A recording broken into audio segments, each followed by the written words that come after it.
सूचना केवल हमारे विचार हैं, वित्तीय सलाह नहीं। निर्णय लेने से पहले खुद शोध करें। किसी भी लाभ या हानि के लिए हम उत्तरदायी नहीं हैं। आज हम देख रहे हैं आवास फाइनेंसियर्स लिमिटेड के 2025-26 Q2 की standalone financial performance. Starting with the sales, पिछले क्वार्टर से सेल्स में 6% का इंक्रीज हुआ है, मगर कंपनी ने पिछले साल के मुकाबले 15% का सेल्स इंक्रीज रिपोर्ट किया। Expenses 1% quarter on quarter increase हो गए हैं, जो साल भर के 28% के राइज के साथ अलाइन करता है। क्वार्टरली एक्सपेंसेस के कंपैरिजन में सेल्स इंक्रीज होना दिखाता है कंपनी ने अच्छा परफॉर्म किया।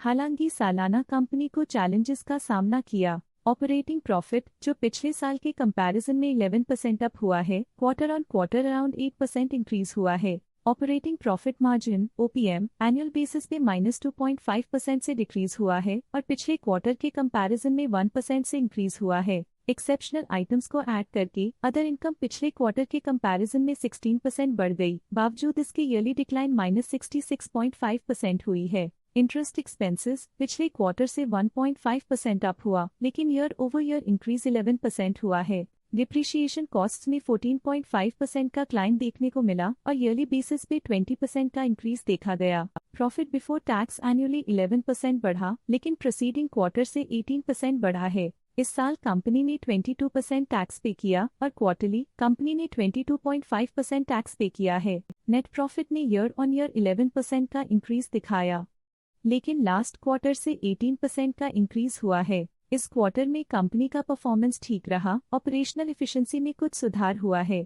वहीं अगर एनुअल एनालिसिस की बात करें तो इस साल कंपनी का परफॉर्मेंस ठीक रहा। अर्निंग्स पर शेयर (EPS) में साल भर में 2% का इंक्रीज देखा गया, लेकिन क्वार्टरली में 18% की बढ़ोतरी भी नजर आई। इस क्वार्टर में कंपनी का EPS ठीक रहा, ऑपरेशनल एफिशिएंसी में कुछ सुधार हुआ। आवास फाइनेंसियर्स लिमिटेड के फाइनेंशियल स्नैपशॉट को रिव्यू करते हुए कुछ मुख्य ट्रेंड्स सामने आए हैं जो कंपनी की परफॉर्मेंस पे रोशनी डालते हैं। सितंबर 2023 से सितंबर 2025 तक आवास फाइनेंसियर्स लिमिटेड की फाइनेंशियल जर्नी में सबसे पहले बात करते हैं सेल्स की। इस साल सेल्स में 16% की वृद्धि हुई है और पिछले 3 सालों में 38.5% की वृद्धि हुई है, जो एक निरंतर अपवर्ड ट्रेंड को दर्शाता है। पिछले 2 साल से सेल्स लगातार बढ़ती जा रही है, जो मार्केट एक्सपेंशन और कंज्यूमर डिमांड में वृद्धि को दर्शाता है। अब बात करते हैं एक्सपेंसेस की। इस साल एक्सपेंसेस 17% बढ़े हैं और 3 सालों में 46% का इजाफा हुआ है। इस साल हालांकि एक्सपेंसेस सेल्स से थोड़ा ज्यादा बढ़े हैं, मगर ग्रोथ रेट्स का करीब होना स्टेडी ऑपरेशनल कॉस्ट को दर्शाता है।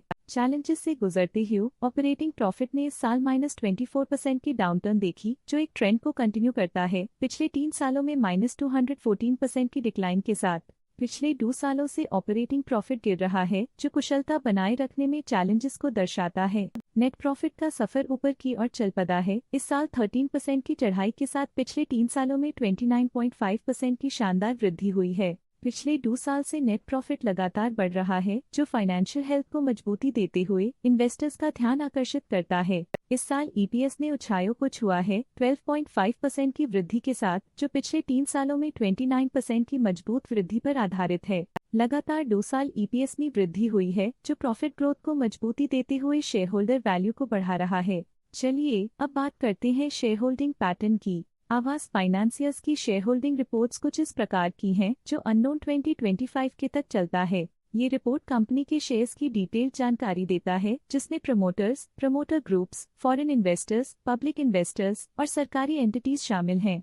पब्लिक द्वारा हेल्ड शेयर्स का परसेंटेज 9.76% से इंक्रीज होकर 2025 के में 11.02% तक का इंक्रीज से देखा गया। ये चेंजेस स्टेट है कि पब्लिक की इन्वेस्टमेंट कंपनी में क्वार्टर टू क्वार्टर इंक्रीज हुई है। जब कंपनी के शेयर्स का अधिकतम हिस्सा प्रमोटर्स, FII, DII या गवर्नमेंट के पास होता है, तब ये माना जाता है कि कंपनी मजबूत हाथों में है, जो स्थिरता और मजबूत समर्थन को दर्शाता है और इस मार्केट की स्थिरता बनी रहती है। DII डोमेस्टिक इंस्टीट्यूशनल इन्वेस्टर्स ने अपना शेयर होल्डिंग 2025 में 11.51% से 2025 में 14.14% तक इंक्रीज किया। ये बताता है कि डोमेस्टिक इंस्टीट्यूशंस ने कंपनी में अपना इंटरेस्ट 2.63% तक इंक्रीज किया है। फॉरेन इंस्टीट्यूशनल इन्वेस्टर्स की शेयर होल्डिंग में थोड़ा डिक्रीज आया 2025 के से 2025 के में, जो दिखाता है कि फॉरेन इंस्टीट्यूशंस ने अपने स्टेक को क्वार्टर टू क्वार्टर -3.89 से डिक्रीज किया है। जिसे पता चलता है कि उन्होंने अपनी इन्वेस्टमेंट्स को पुल बैक किया है। ये था कंपनी का करंट शेयर होल्डिंग पैटर्न। आइए नजर डालते हैं कुछ प्रमुख प्रमोटर ट्रांजैक्शंस पर जो मार्केट के डायनामिक्स को रीशेप कर रही हैं। 1 जुलाई 2025 को लेक डिस्ट्रिक्ट होल्डिंग्स लिमिटेड ने 1.2 करोड़ शेयर्स की बिक्री की 1635 रुपीस पर यूनिट के हिसाब से, जिसका टोटल था 2018.7 करोड़। 1 जुलाई 2025 को पार्टनर्स ग्रुप इसकी लिमिटेड ने 59.8 लाख शेयर्स एग्जिट कर लिए 1635 रुपीस पर यूनिट के हिसाब से, जिसका टोटल था 977.5 करोड़। 1 जुलाई 2025 को पार्टनर्स ग्रुप इसकी लिमिटेड ने 59.8 लाख शेयर्स पोर्टफोलियो से हटा दिए। 1 जुलाई 2025 को partners group private equity master fund LLC ने 26.2 लाख शेयर्स की बिक्री की 1635 रुपीस पर यूनिट के हिसाब से, जिसका टोटल था 429 करोड़। उम्मीद करते हैं कि इस क्वार्टर के प्रमोटर डील्स का ये विश्लेषण आपको पसंद आया होगा और उपयोगी लगा होगा। अब नजर डालते हैं आवास फाइनेंसियर्स के स्टॉक रिकमेंडेशन पे। इस स्टॉक का करंट प्राइस 1663.9 रुपीस चल रहा है। प्रभुदास लिल्लाधर ने स्टॉक की बाय रिकमेंडेशन दी थी। उन्होंने स्टॉक का टारगेट प्राइस 1925 का अनुमान लगाया था। रिकमेंडेशन के समय स्टॉक का प्राइस 1725.45 चल रहा था, जो करंट प्राइस से 14.3% अप है। ICICI सिक्योरिटीज ने स्टॉक की होल्ड रिकमेंडेशन दी थी। उन्होंने स्टॉक का टारगेट प्राइस 2100 का अनुमान लगाया था। रिकमेंडेशन के समय स्टॉक का प्राइस 2051.7 चल रहा था, जो करंट प्राइस से 3% अप है। मोतीलाल ओसवाल ने स्टॉक की होल्ड रिकमेंडेशन दी थी। उन्होंने स्टॉक का टारगेट प्राइस 2070 का अनुमान लगाया था। रिकमेंडेशन के समय स्टॉक का प्राइस 2096.2 चल रहा था, जो करंट प्राइस से 1.5% अप है। आज के लिए फाइनेंशियल सेक्टर में इतना ही। देखने के लिए धन्यवाद। स्टॉक लेटेस्ट न्यूज अपडेट के लिए चैनल को सब्सक्राइब करें और वीडियो को लाइक एंड शेयर करें।